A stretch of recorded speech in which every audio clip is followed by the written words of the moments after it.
Segunda-feira começa com mais de 600 mil imóveis ainda sem energia elétrica na Grande São Paulo, depois do temporal que deixou 7 mortos no estado. A queda, que já dura mais de 60 horas, ocorreu durante uma tempestade, a tempestade da última sexta-feira, que causou ventos de mais de 100 km por hora, a maior velocidade desde 1995. Derrubou mais de 2.000 árvores na região metropolitana. Sem energia, moradores e comerciantes reclamam de prejuízos. Com a perda de alimentos, eletrodomésticos queimados, está um horror. Como disse a Sheila Magalhães, está sem energia elétrica em casa. O Luiz Megali está sem água na casa dele. Porque em algumas regiões o abastecimento de água também foi afetado, né? Depende de equipamentos que precisam de energia elétrica para funcionar. Ao todo, mais de 40 municípios paulistas registraram transtornos. E a gente tem mais informações chegando ao vivo aqui com a Elaine Freires desde cedinho, acompanhando também as mensagens dos nossos ouvintes, né, Elaine? Bom dia. Bom dia, Carla. Já foram mais de 2.000 chamados para quedas de árvores em São Paulo e região metropolitana. Situação ainda nesta manhã de segunda-feira, após 60 horas do vendaval aí, com mais de centenas de árvores espalhadas, ainda 600 mil clientes da Enel, concessionária responsável pelo fornecimento de energia em São Paulo, sem o serviço. No total foram 2.100.000 endereços com serviços afetados após a chuva da última sexta-feira. A companhia diz que tem priorizado casos mais críticos, como serviços essenciais. Conexões de escolas também ontem tiveram um trabalho reforçado por causa da realização do Enem, o Exame Nacional do Ensino Médio. A previsão para o restabelecimento pleno total ainda é para amanhã, terça-feira. Alguns moradores da zona sul e oeste, duas regiões mais afetadas pelo temporal, relatam que a luz até voltou depois de algumas horas. No entanto, muita gente, como a nossa ouvinte Juliana, que mora na Vila Prudente, zona leste da cidade, teve o serviço interrompido um pouco depois do retorno. A gente ficou aqui mais de 40 horas sem luz e hoje de manhã a Enel veio aqui, consertou aparentemente, as luzes ligaram, foi uma festa. Só que depois de 20 minutos a gente ouviu 3 estrondos e a luz se apagou de novo e estamos até agora de novo mais de 4 horas depois desse evento sem nenhuma luz. Algumas pessoas da região encontraram o pessoal da Enel, conversaram com eles sobre isso e eles falaram que teria que abrir outro chamado que para eles já estava resolvido. E a gente está aqui nessa situação, eu tenho 2 filhas pequenas e estamos nessa situação de novo. Sobre essa situação, o diretor da Enel, André Osvaldo dos Santos, explica que enquanto a rede estiver sendo reconstruída, a luz pode ser desligada em alguns momentos como medida de segurança. Como a gente está com obra, né, em todos os locais aí da nossa área de concessão, pode ser que no momento que está fazendo a obra a gente tenha que desligar de novo. Você está reconstruindo uma rede, aí por uma questão de segurança, às vezes tem que fazer isso com as demais redes ali em volta desligadas, né? Mas isso por um tema de segurança mesmo das equipes e da população. O último balanço da Secretaria de Segurança Urbana aponta que a ocorrência de pelo menos 213 quedas de árvores na cidade de São Paulo desde sexta-feira. A Prefeitura garante que trabalhos de atendimento continuam de forma intensa. O balanço exato da quantidade de árvores, regiões mais atingidas, tudo isso ainda será contabilizado ao término dos atendimentos. Até agora, 7 mortes foram confirmadas por consequência da chuva e do vendaval. Uma das vítimas estava em uma embarcação que naufragou em Ilhabela, no litoral norte. Outras 5 mortes foram registradas na capital e na Grande São Paulo, outra em Limeira, no interior de São Paulo. Além da falta de energia, a gente está acompanhando a situação de falta de água. Isso desde o fim da tarde de sexta. Segundo a Sabesp, que é a companhia de abastecimento de águas aqui do estado de São Paulo, a ausência de energia paralisou instalações e estações elevatórias da empresa. Esse problema afetou o nível de reservatórios, bairros muito atingidos ainda. Um exemplo é o caso da nossa ouvinte Vera, que mora na Vila Ema, zona leste da cidade. A água eu percebi ontem à tarde que não estava chegando na caixa. Eu ainda tenho um pouco de água, mas eu acredito que para amanhã eu não vou ter mais. Desde sexta-feira, né, na hora daquele temporal, a gente ficou sem energia elétrica. Já consegui ligar na Enel e peguei 3 protocolos e fico aguardando de 30 a 40 minutos para poder falar com um atendente para saber uma previsão, mas aí eu desisto porque demora demais. E eu ouvindo vocês pelo meu radinho de pilha. Trabalho agora do Corpo de Bombeiros é também, né, de auxiliar neste momento em relação à remoção de árvores. O capitão Farina, que é diretor de comunicação da Defesa Civil de São Paulo, explicou sobre as prioridades neste momento. Nós tivemos mais de 2.000 chamados relacionados a quedas de árvore em todo o estado. Nós não tínhamos uma marca histórica nesse sentido nos últimos mais de 20 anos. Nesse momento, a prioridade é fazer com que as grandes vias onde tem essas árvores que caíram, elas sejam retiradas o mais rápido possível para colaborar também com a Enel na restituição da eletricidade aí para todo o município, que ainda faltam cerca de 700 mil famílias aí. A Agência Nacional de Energia Elétrica convocou uma reunião para hoje às 14h para saber as medidas que estão sendo tomadas para normalizar o fornecimento na Grande São Paulo, em especial também na capital paulista. O encontro terá a presença de presidentes de distribuidoras e também do prefeito de São Paulo, Ricardo Nunes. Obrigada, Elaine. Os nossos ouvintes, claro, participando demais. Muita gente ainda sem energia, dizendo que está, assim como a ouvinte Vera, que está acompanhando a programação pelo radinho de pilha, e muita gente dizendo São Paulo não tem um plano B, São Paulo não está, é uma cidade que não está preparada para esses eventos extremos que têm acontecido com maior frequência, né? É claro que a gente teve ventos muito fortes, a própria Enel e a Prefeitura de São Paulo se manifestaram nesse sentido. Agora, há uma combinação que é explosiva e trágica, né? Trágica porque, inclusive, houve mortes. A gente tem árvores que não são podadas como deveriam, um mau acompanhamento da Prefeitura da situação de árvores em São Paulo. A gente tem fiação aérea nunca enterrada pela empresa responsável, nesse caso é a Enel, e uma incapacidade e incompetência por parte da Enel para conseguir garantir um serviço básico aos seus clientes. Então, a mim não serve essa justificativa, foi um evento extremo. A empresa precisa responder por aquilo que ela recebe. A empresa precisa ter um plano B. A empresa precisa ter um plano de contingência, ou no mínimo, competência para administrar uma crise, porque nem isso conseguiu. Não consegue dar conta dos atendimentos, ou seja, você não tem um SMS, você não tem um WhatsApp para se comunicar com a empresa, você tem no portal como fazer ali um registro da sua queixa, mas previsão? Mas nenhuma. Chuta lá uma previsão 72 horas e vamos ver o que acontece, que é basicamente o que a empresa fez. Empresa incompetente, incapaz de servir, de prestar um serviço minimamente decente em São Paulo, é o que a gente está vendo. Até porque esse negócio aí de evento extremo já virou uma muleta na qual se escoram as autoridades e as empresas privadas, porque os eventos atualmente são extremos. Bem-vindo a 2023. Chuva em Petrópolis, extrema. Chuva no litoral norte de São Paulo, extrema. Chuva no Rio Grande do Sul, evento extremo. Chuva em São Paulo e região, evento extremo. Seca no Amazonas, evento extremo. Os eventos extremos são um novo comum, né? Então, as empresas, as cidades precisam estar preparados para isso. O que não dá para aceitar é que 600 mil pessoas, 600 e tantas mil pessoas, estejam sem energia elétrica e outros tantos milhares sem fornecimento de água, 4 dias, 3, né? Foi na sexta-feira, 3 dias depois de uma chuva que durou algo em torno de meia hora. Sim, uma chuva muito forte, mas que durou meia hora. Não choveu durante 2 dias seguidos em São Paulo. E o volume nem foi tão grande, foi o vento, né? O problema foi o vento. Então, o vento, e é isso, né? Essas árvores que uma parte aí não deveria mais estar de pé, não deveria estar onde está, os galhos que ficam embrenhados na fiação aérea nunca enterrada, como eu falei, também responsabilidade de uma empresa que deveria fazer serviço e não fez, né? Bom, e no Rio de Janeiro também há pessoas sem energia elétrica por causa das chuvas. E um adolescente ainda é procurado depois de entrar no mar durante uma ressaca na praia de Ipanema.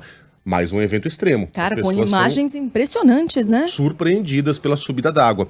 Luana Bernardi está ao vivo conosco e tem os detalhes. Bom dia, Luana.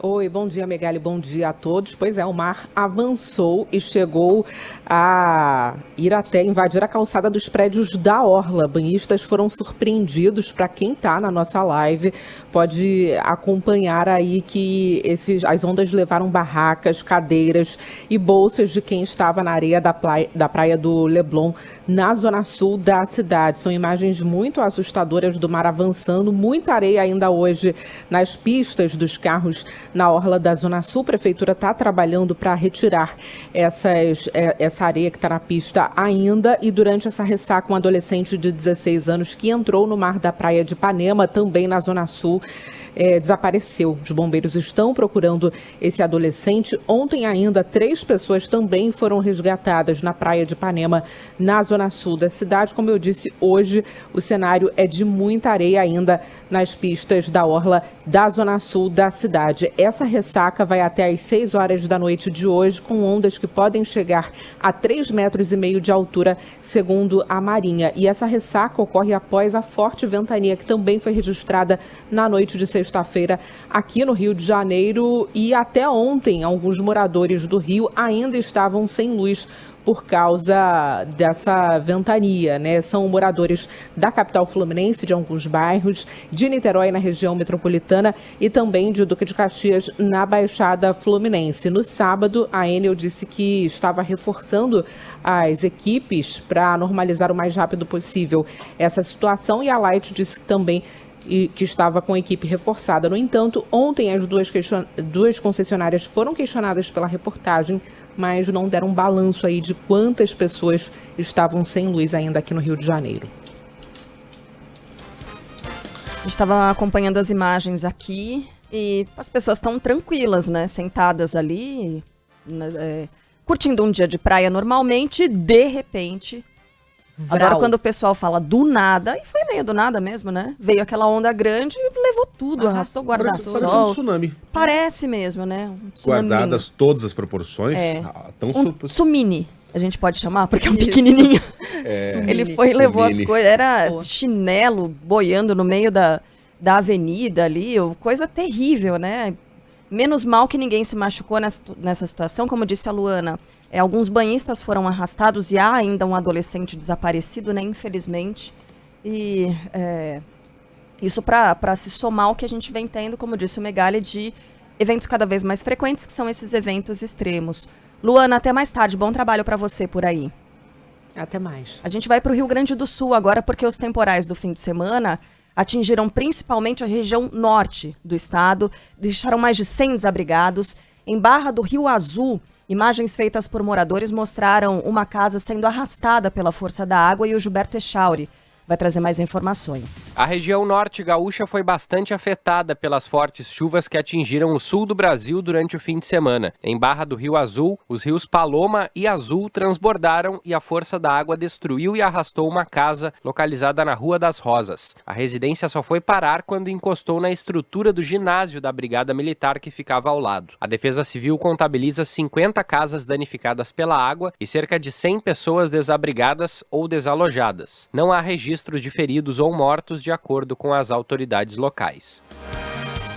No Paraná, pelo menos 40 municípios estão em situação de emergência. Mais de 1.000 pessoas estão desabrigadas, de acordo com a Defesa Civil. E na fronteira ali com a Argentina, as cataratas do Iguaçu continuam com aquela imagem também muito impressionante, com uma das maiores vazões da história. O Ângelo Sfaier vai contar os detalhes.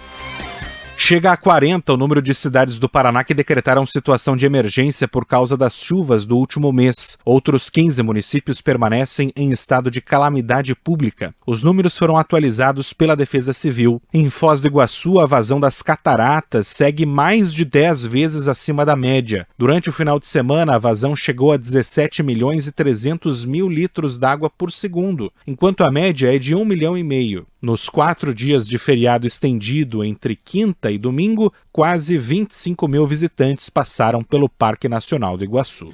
No Amazonas, a seca segue castigando a população e a qualidade do ar em Manaus ainda é considerada péssima. Vitor Litaife. O governo do Pará nega que a fumaça que encobre Manaus seja proveniente de queimadas no estado. A reação foi motivada após a declaração do governador do Amazonas, Wilson Lima, afirmar que a densa fumaça que prejudica moradores da capital amazonense vem do estado vizinho. A qualidade do ar segue considerada péssima em Manaus e região metropolitana. Os municípios do Amazonas terão um comitê para tratar de iniciativas de combate a queimadas. O estado se mantém com 62 municípios em situação de emergência por causa da seca. De acordo com a Defesa Civil, 598 mil pessoas são afetadas. Mais informações, então, sobre esses transtornos, né, provocados pela chuva no sudeste, também pela seca no norte do país, a gente traz aqui ao longo da programação. Guerra no Oriente Médio. Assim como ontem, o dia amanhece sem a divulgação de uma nova lista de estrangeiros autorizados a saírem da faixa de Gaza, informação repassada aqui mais cedo pelo embaixador do Brasil na Palestina, o Alessandro Candeias. A saída está suspensa desde sábado por uma decisão do Egito. O que o Egito argumenta é que houve, por parte das Forças de Defesa de Israel, bombardeios em um comboio de ambulâncias, um ataque que deixou pelo menos 15 mortos e 60 feridos. E desde então, portanto, não foi mais autorizada a passagem de ninguém, inclusive dos brasileiros que continuam vivendo aquela angústia e a incerteza ainda de saberem quando vão poder deixar a faixa de Gaza. A gente tem mais informações agora aqui com a Roberta Russo no nosso estúdio. Fala aí, Rô, bom dia para você. Bom dia, gente. Bom dia para os nossos ouvintes de novo. Pois é, a gente acordou hoje com essa informação repassada pelo embaixador Alexandre Candeias, como você falou, Sheila, de que não há divulgação de lista de estrangeiros de novo para cruzar a fronteira com o Egito nesta segunda-feira. Enquanto isso, a região da faixa de Gaza continua sem energia elétrica, sem água encanada e em breve não haverá mais gás de cozinha.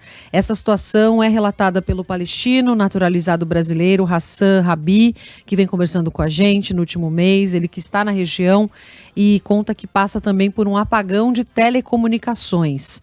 Na semana passada, o ministro de Relações Exteriores, Mauro Vieira, afirmou que recebeu de Israel a indicação de que as 34 pessoas sob responsabilidade do governo brasileiro deixariam a faixa de Gaza até a quarta-feira, então até depois de amanhã.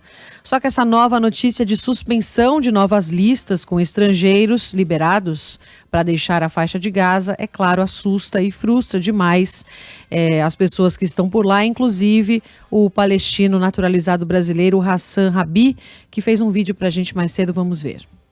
Infelizmente a gente continuando sem energia, sem água encanada e não é previsão para chegar também. O gás, já não teremos mais gás em casa. Farinha, isso farinha do pão, que a gente faz pão também, não existe, não encontra no mercado.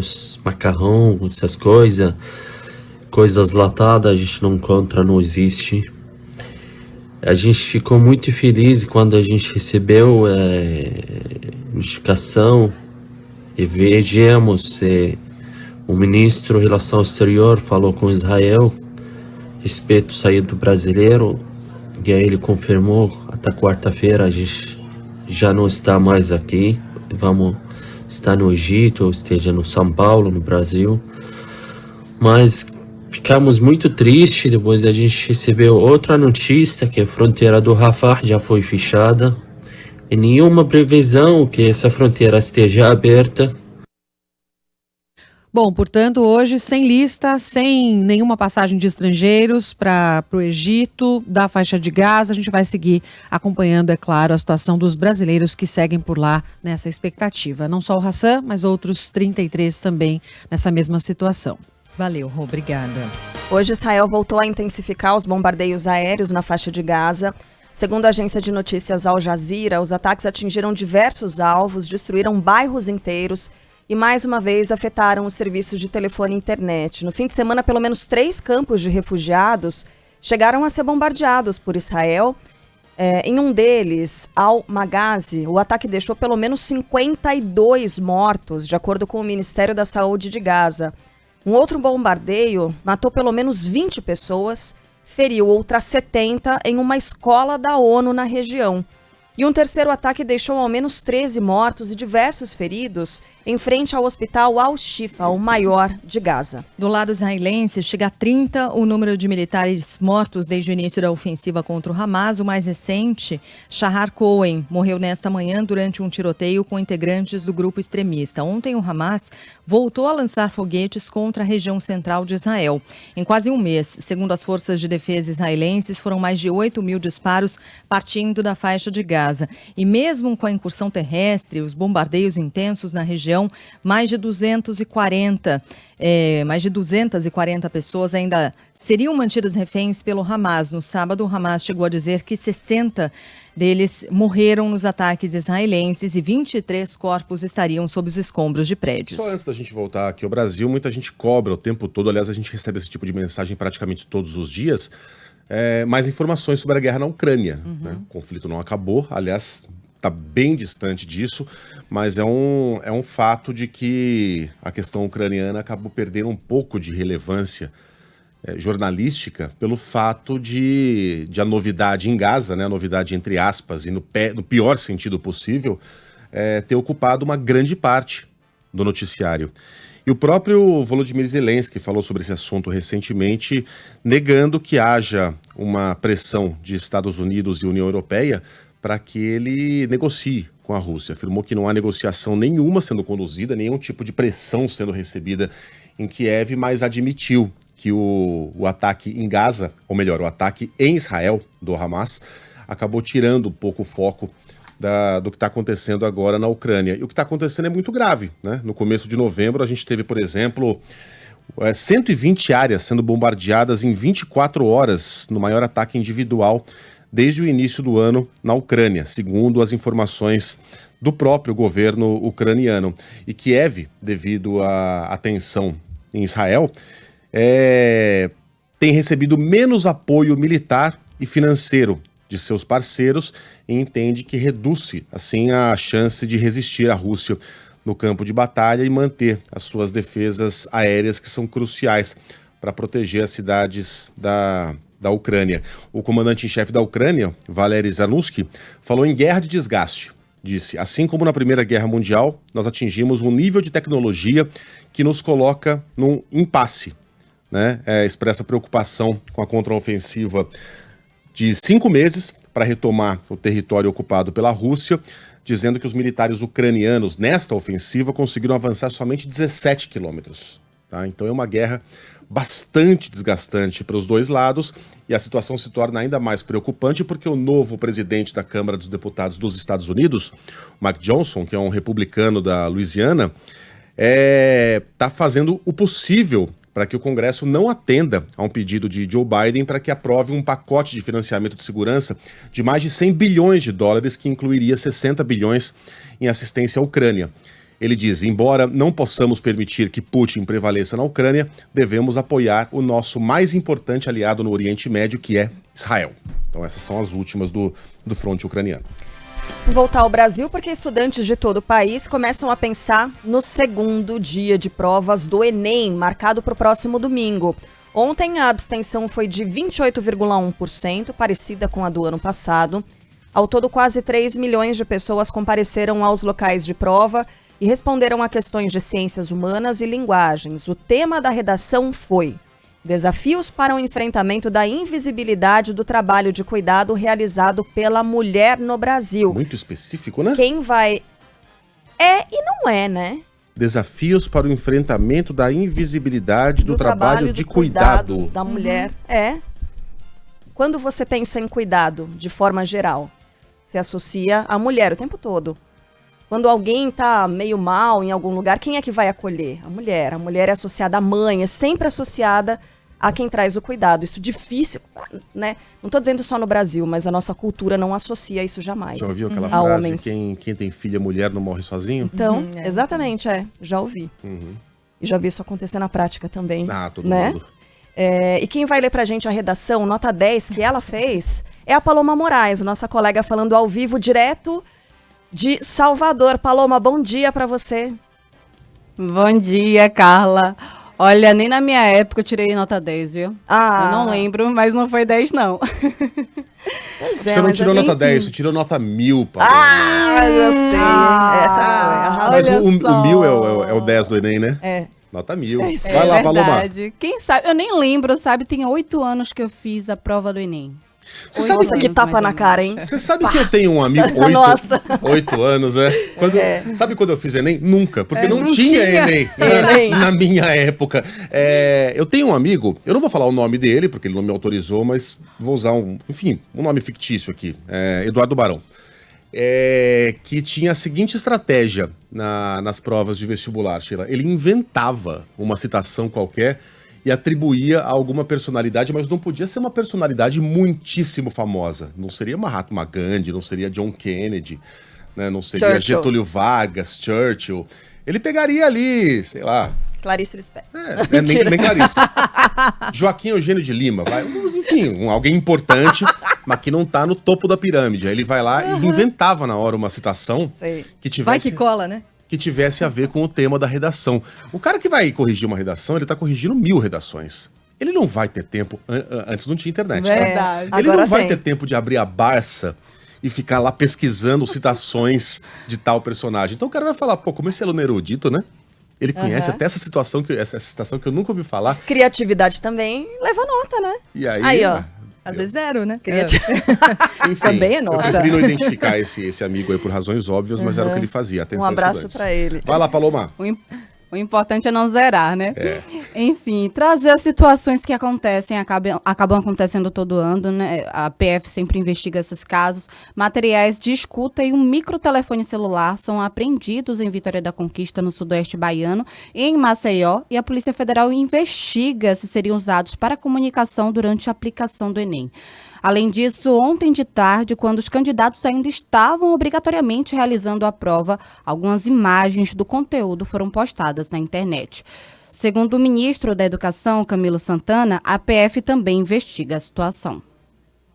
A circulação dessas imagens ocorreram após o início das provas, portões fechados. A Polícia Federal já está investigando os fatos, inclusive fizeram 2 diligências, uma em Pernambuco e outra diligência aqui também no Distrito Federal. Portanto, a polícia está engajada para identificar, fazer toda a investigação e poderá fazer outras diligências nas próximas horas para a gente identificar essa divulgação dessas fotos. Ontem os candidatos, como você falou, Carla, testaram os conhecimentos nos exames de linguagem, ciências humanas, além da redação.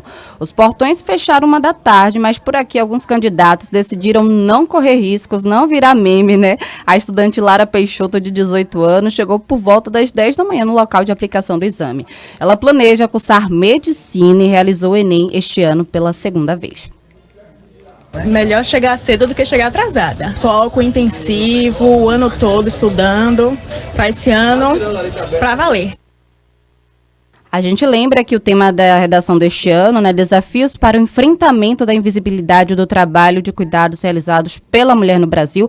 Foram quase 4 milhões de pessoas inscritas para fazer o Enem, mas a abstenção chegou a 21,1% nesse primeiro dia de provas. Próximo domingo tem mais Enem. Volto com vocês. Obrigada, Paloma. A gente estava falando aqui fora do ar, né? Sobre os atrasados do Enem. Teve pouco meme esse ano, como a Paloma estava dizendo, né? O pessoal preferiu chegar bem mais cedo, mas um ou outro caso sempre acontece. Tava vendo aqui com o Megali o caso de uma mãe que se ajoelha, chora para a filha conseguir entrar, tava desesperado, foi em Cuiabá. O portão já está fechado, a mãe se ajoelha, tenta pedir, mas nada. Diz que a filha dela estava tentando já havia 5 anos fazer a prova, mas é isso. Não rolou. Pelo amor de Deus, são só 5 minutos. Minha filha tá tentando há 5 anos. Ai, senhor, deixa, não sei o quê. 5 minutos? Não adiantou. Nossa, louco, gente. Eu achando que era 1 minutinho só, né? Não, 30 segundos. 10 segundos você chegou, já era. É triste, mas é o que é, gente. Fechou, Eu lamento pela mãe, que não tem culpa, coitada, mas era algo que dependia somente dela. Bastava ter acordado mais cedo, bastava ter se programado. Não, ninguém tá julgando, mas é a responsabilidade única e exclusiva dela. Né? Algo aconteceu ali que não deu certo. E só para complementar, né, a gente falou rapidinho sobre o tema da redação, mas achei legal, achei bacana. Interessantíssimo. Você estava falando do cuidado normalmente associado à mulher, mas como o trabalho doméstico Também. Recai muito ainda sobre a mulher. E como esse é um trabalho invisível, né? É, um trabalho que não é remunerado, é um trabalho que ninguém vê, que ninguém enxerga. E esse também é... E tem tudo a ver com cuidado, né? O cuidado do lar. Eu estava ouvindo uma professora, né, antes da aplicação da prova, explicando ali como é que faz para ter uma redação nota 10 no Enem. Você tem que ter no mínimo 3 parágrafos, né? Você tem que ter a introdução, o desenvolvimento e a conclusão. No mínimo 3 parágrafos. E ela diz... Você não pode fugir do tema. Não adianta ser o Euclides da Cunha escrever um texto maravilhoso se for sobre o tema errado. E aí, o que ela está dizendo? Que o Enem, o que ele pede? Ele pede solução para determinados problemas. Tipo isso, ó, desafios para o enfrentamento da invisibilidade do trabalho de cuidado realizado pela mulher no Brasil. E aí ela já deu uma dica. Falou, olha, coloca na sua cabeça, você pode até colocar na redação. Cria um nome de projeto. Meu projeto vai ser Projeto Mulher Visível. Projeto Trabalho para Todos, entendeu? Alguma coisa assim, e a partir disso você desenvolve ali uma série de sugestões de políticas públicas, de repente, que podem ser aplicadas para resolver esse problema que é colocado pelo Enem. E aí eu estava conversando com o meu digníssimo, né, o André, um beijo para ele, e falando sobre isso, né, qual seria a sua proposta para resolver? Qual é o desafio para você reduzir essa desigualdade? Porque é uma desigualdade enorme ainda que a gente tem.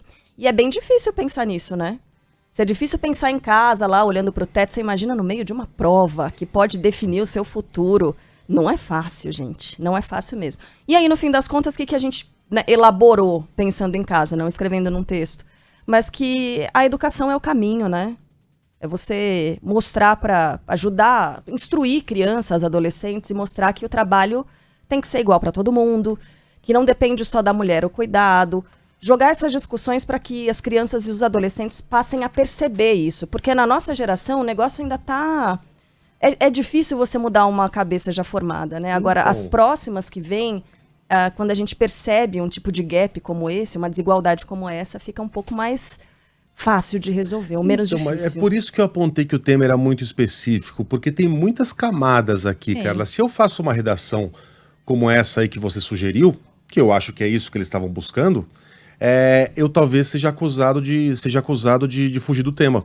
Porque o tema não é maneiras de você fazer com que isso seja um trabalho de todos e não só a mulher. O tema é desafios para o enfrentamento da invisibilidade do trabalho de cuidado. Não é enfrentar o fato de só a mulher estar fazendo isso, quase só a mulher, tá? Não estou generalizando. O que está escrito aqui é o enfrentamento da invisibilidade. Ou seja, o que está sendo enfrentado aqui é o fato de a mulher não ser reconhecida. É como torná-lo visível. Como torná-lo visível, o que não é uma solução ideal. Não, porque visível então... ele é, mais ou menos. A família sabe que é a mulher que está lá cuidando da mãe, que já não tem mais condições. A família sabe que é a mulher que está lá cuidando daquela pessoa que não tem condição de locomoção ou que tem uma questão física qualquer. Geralmente isso é visível, não é invisível. E o que está sendo proposto aqui é o enfrentamento da invisibilidade. Então, tudo bem, vocês acham que a prioridade é enfrentar a invisibilidade ou o fato de geralmente... Acho que a gente começa trazendo à tona, começa reconhecendo que o problema existe. São muitas camadas aqui? Eu concordo, mas você começa reconhecendo que este é um problema. Se ele é invisível, porque ele pode ser visível para você que chega em casa e vê ali a pessoa lavando louça, mas ele é invisibilizado pela sociedade como um todo e pelo mercado de trabalho. Essas mulheres fazem tudo o que fazem em casa e estão no mercado de trabalho, tem uma rotina fora de casa, uma rotina na relação com os filhos. Mas não seria um título melhor? Desafio para o enfrentamento da quase ausência de homens no trabalho de cuidado hoje realizado pela mulher no Brasil. É um outro tema, de repente no Enem do ano que vem. INEP, é um pouco diferente. @inep.gov.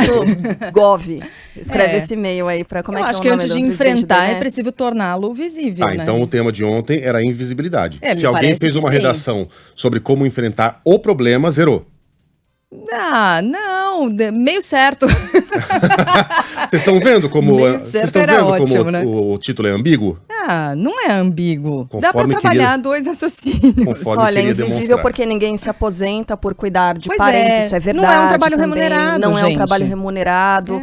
A pessoa depois, né, quando perde algum tipo de fonte de renda, algum arrimo de família, acaba ficando totalmente vulnerável, né? Então, realmente, eu deixo agradecer a todos os nossos ouvintes que estão participando aqui, falando sobre a relevância desse tema. Em frente. Bom, seguindo com Brasília agora, o governo Lula tem uma semana decisiva na economia com a votação da reforma tributária e a discussão sobre a meta fiscal. A expectativa é que o projeto que altera o sistema de impostos seja analisado pelo Senado até a quinta-feira. O Ministério da Fazenda ainda articula mudanças para evitar o aumento do chamado IVA, ou IVA, que é o nome do novo imposto. Com as exceções incluídas no texto, a alíquota pode ficar 27,5%. Ficar em 27,5%. Isso é uma das maiores do mundo. A gente está falando, unificação de impostos. De quanto? Quase 30%. Caramba, João Pedro Melo.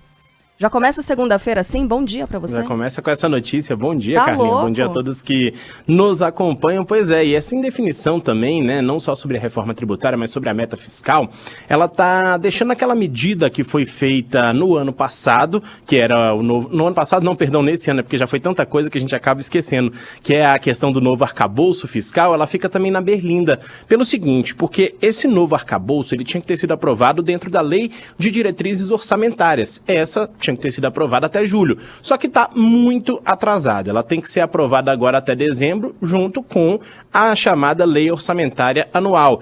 E esse ponto dá uma certa insegurança para o mercado. Por quê? Aumenta uma desconfiança sobre a efetividade desse marco que regula os gastos públicos. A gente tem conversado com alguns deputados, principalmente com o Danilo Forte, que é o relator da LDO, e ele vem defendendo uma mudança na meta fiscal. Já sinalizou que pode acolher uma alteração, seja por meio de mensagem modificativa do Executivo ou por meio de uma emenda a esse projeto. Só que a gente tem também, de um outro lado, um ministro da Fazenda que está um tanto quanto preocupado. A gente tem pressão do Palácio do Planalto em cima do Fernando Haddad e ele tem demonstrado uma certa irritação ao ser questionado sobre esse tema. Aí a gente entra na parte da reforma tributária. Ela pode ser votada na Comissão de Constituição e Justiça ainda nessa semana, assim como também no plenário.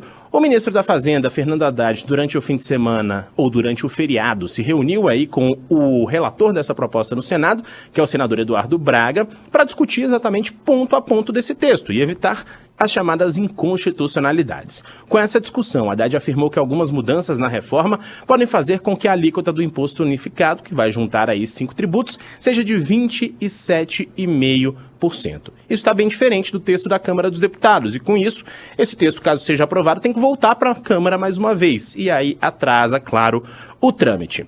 Os beneficiados de determinados setores aí, eles seriam revisados a cada 5 anos, né? Esses benefícios de determinados setores seriam revisados a cada 5 anos com base em metas de desempenho econômicas, sociais e ambientais. Após a reunião com o senador, Haddad afirmou que a reforma tributária proposta não é perfeita, mas é um salto de qualidade em comparação ao que a gente tem hoje no Brasil, que é algo que não é mudado há cerca de 40 anos. A transição citada por Haddad é relativa ao chamado Imposto de Valor Agregado, o IVA, que passaria a vigorar em 2026, com período de transição de 8 anos, podendo chegar aí a 2033. Por se tratar de uma proposta de emenda à Constituição, a gente sabe que são necessários pelo menos 49 votos em 2 turnos de votação e o governo espera ter pelo menos 60 votos dos 81 senadores. Essa é uma questão também complicada, mas não tão complicada como na Câmara dos Deputados. Obrigada, viu, JP? Até mais tarde. Até mais tarde. Um beijão. Bem, será cremado hoje, em cerimônia restrita à família, o corpo da atriz e cantora Lolita Rodrigues. A artista, considerada uma pioneira na TV, morreu ontem aos 94 anos de idade em João Pessoa, em decorrência de uma pneumonia. Nas redes sociais, amigos, fãs prestaram homenagens, lamentaram muito a morte desse que foi um dos grandes nomes da dramaturgia no Brasil. Cacá Barbosa está com a gente ao vivo também para falar mais sobre isso e prestar as nossas homenagens. Cacá, bom dia. Bom dia, Sheila, bom dia, Megali, bom dia, Carla, bom dia aos ouvintes da Band News. Pois é, o corpo da atriz e apresentadora Lolita Rodrigues vai ser velado e cremado hoje em cerimônia restrita a parentes e amigos. Pioneira da TV no Brasil, Lolita Rodrigues não resistiu a uma pneumonia aguda e morreu ontem, aos 94 anos de idade, em um hospital particular de João Pessoa. Em 18 de setembro de 1950, dia em que foi realizada a primeira transmissão de TV no Brasil, Lolita cantou o hino da TV, uma composição de Guilherme de Almeida ao vivo. A carreira de atriz começou em 1957, interpretando uma cigana na versão adaptada pela TV Tupi de O Corcunda de Notre Dame. A partir daí, Lolita receberia inúmeros papéis de destaque, incluindo as novelas 25499 Ocupado, de 1963, As Pupilas do Senhor Reitor, de 1970, e O Direito de Nascer, de 1978. Como apresentadora, ela comandou ao lado do marido Ayrton Rodrigues o programa Almoço com as Estrelas durante 27 anos, entre 1956 e 1983, nas TVs Tupi, Record e SBT. O cantor e apresentador Rony Von fala do papel de Lolita na construção da TV brasileira. A Lola, ela tem, de fato, uma importância monumental. Ela é pioneira nessa história, né? Quando eu cheguei, que foi na década de 60, 1966, a Lola já era uma estrela. E me apresentaram a ela na Tupi, na época, na TV Tupi, me apresentaram a ela, aliás, foi a Hebe que me apresentou a ela, eu já tinha uma ligação de afetividade com a Hebe antes, e elas eram muito amigas. Ela, a Nair e a Hebe eram muito ligadas, né? O último papel de Lolita na televisão foi na novela Viver a Vida da TV Globo em 2009. Depois disso, a artista veio aqui para Paraíba, onde decidiu passar a aposentadoria reclusa na companhia da única filha, a médica Silvia Rodrigues. Mesmo assim, Lolita ainda compareceu à estreia de Hebe, o musical, para prestigiar o espetáculo feito em homenagem a uma de suas grandes companheiras de trabalho. Sheila. Valeu, Cacá, obrigada, viu? Até, bom trabalho. Aliás, procurem, se alguém não viu ainda, aquela entrevista épica, né, da Lolita Rodrigues, da Hebe e da Nair Belo. Nair Belo no Jô Soares. Eram as o Jô três praticamente amigas, não né? falava nada, né? Deixa as três, né? Conversem aí, as três. Divertidíssimas. Vamos lá?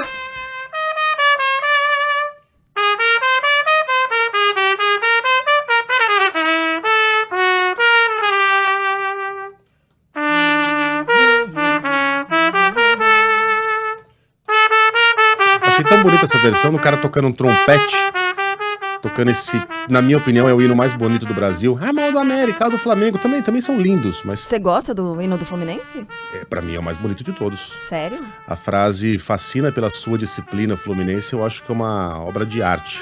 Fascina pela sua disciplina, o Fluminense. Meu Deus. Pra mim é o mais bonito de todos. Mais que o do Flamengo, mais que o do América, mais que o do Vasco, mais que o do Botafogo, mais que o do meu time. Nossa! Não me emociona tanto, claro. Caramba. Que eu ouço o hino do meu time, eu me emociono muito mais. Mas como composição, eu acho que o do Fluminense é imbatível.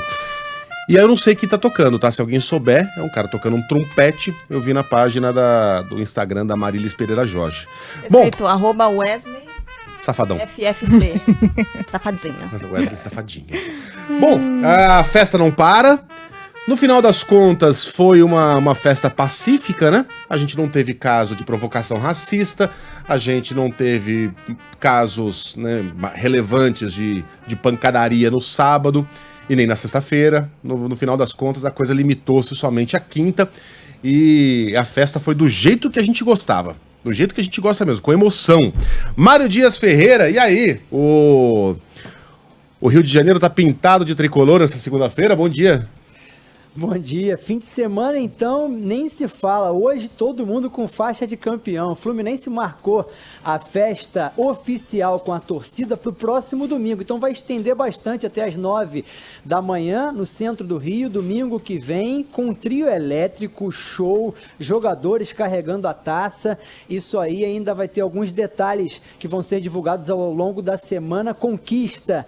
O Maracanã lotado, quase 70 mil pessoas, foi emocionante, dramática. O artilheiro, com 13 gols em 12 jogos, Germancano abriu o placar. O Advíncula, peruano, do Boca, igualou. E o gol do título foi do John Kennedy. Saiu do banco, foi comemorar com a galera, acabou expulso, levando o segundo cartão amarelo. O time argentino também perdeu um jogador com cartão vermelho, porque o Fabra deu um tapa na cara no Nino, que caiu no chão, deu uma valorizada e foi pro VAR.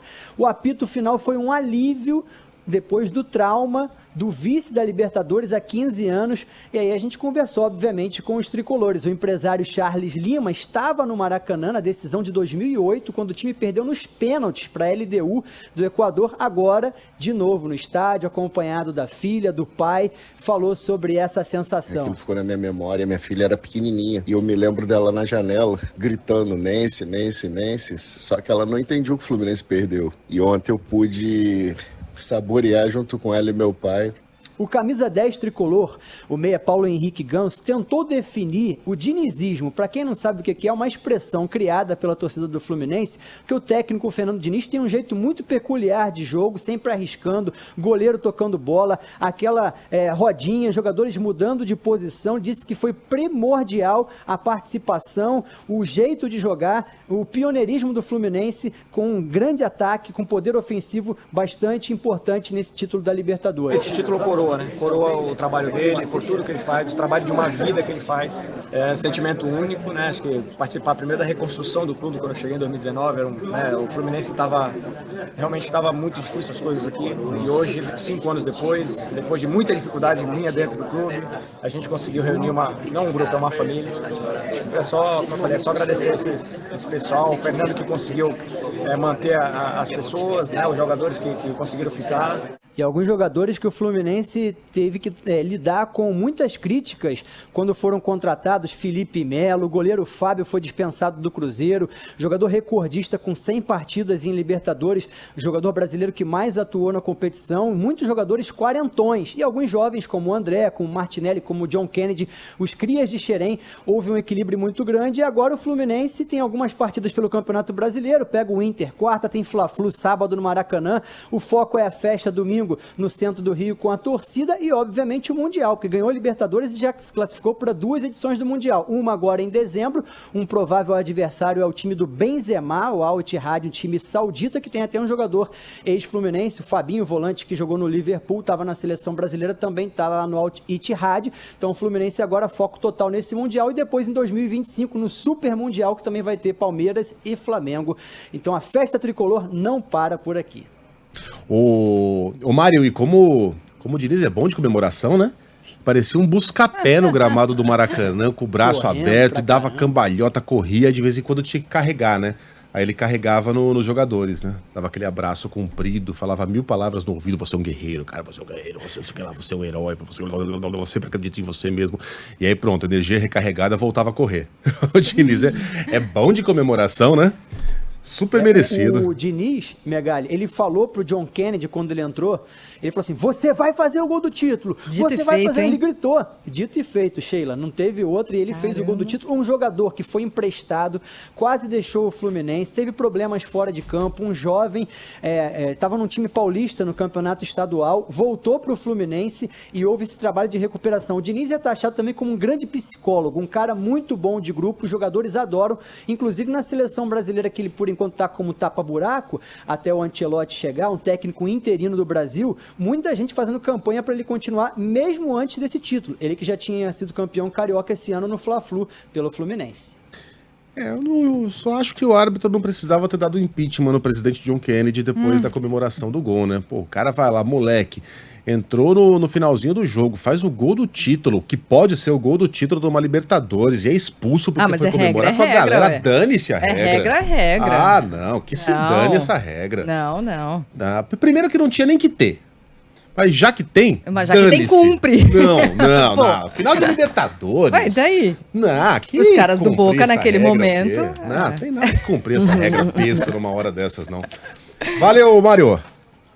Valeu, um abraço. Eu tô brincando, tá, gente? Claro que tem que cumprir a regra, mas que a regra estúpida Um garoto que vai lá comemorar com a galera um gol de final de Libertadores, do jeito que aconteceu. Vai lá perguntar pra aquela menininha chorando lá que depois foi abraçar o pai se ela achava que tinha que cumprir a regra.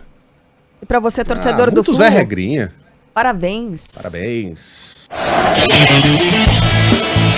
Tabela boa, entrou na área, cruzou o Cano. Que lindo! De que planeta veio? Germancano, comigo, nação tricolor! Gol! Sempre sonhei com poder fazer um gol, poder ajudar o time para sair campeão, então. Sou tricolor de coração. Gol! Boca! É do time argentino. Pega a bola Marlon, ótimo passe no corredor, mais uma com o Diogo Barbosa, passa John Kennedy, volta pro Diogo Barbosa, lançou pro Keno, entrou na área John Kennedy, que golaço, meu Deus do céu, que golaço! Comigo, as pessoas que traduzem tradição, a paz, a esperança e o vigor do forte pelo esporte. Eu sou tricolor. Parabéns, torcedor tricolor, que vocês vieram aqui e fizeram a festa. E quando a gente mais precisou, vocês estiveram conosco. Fluminense é campeão da América. É o clube que me criou, o Real Madrid sabe que já teve no meu coração, mas o Fluminense... Campeão é quem vive com dignidade, quem respeita, trabalha com amor e foi até o fim aqui, ó. Eu tenho amor ao tricolor. Ele vai pedir essa bola! Ele vai pedir essa bola! O Fluminense é campeão da Libertadores da América. Um sonho! Comemore aí, torcedor tricolor! E quem é tricolor faz barulho!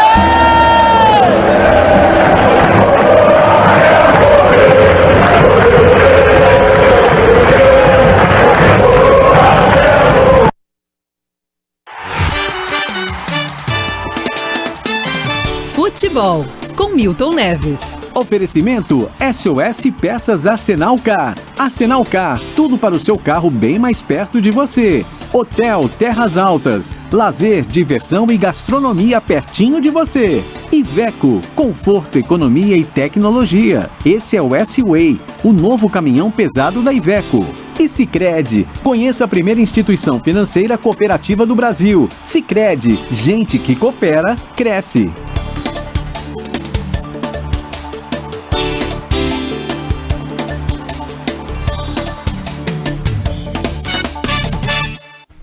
Fala, Milton, bom dia. Oi, Megali. Opa. Aquele abraço pra você, Megali. Luiz Guilherme Megali, que nasceu em Muzambinho, hein? Bem, vamos à classificação do Campeonato Brasileiro de Futebol, que nesta altura do campeonato é a coisa mais importante. O Botafogo tem 59 pontos em 30 jogos. O Palmeiras tem 59 pontos em 32 jogados. O Bragantino tem 58 com 31 jogados. O Grêmio, 56 pontos com 32 partidas, né? E agora, o último, lanterna, 20º colocado, o América Mineiro, com 21 pontos apenas e com 32 partidas realizadas. Hoje, se para o campeonato hoje, cairiam América Mineiro, Coritiba, Vasco e Goiás. Entendeu? Agora o Cruzeiro também está com a corda no pescoço, hein? Vamos ver o que vai acontecer, porque o futuro a Deus pertence. Tchau!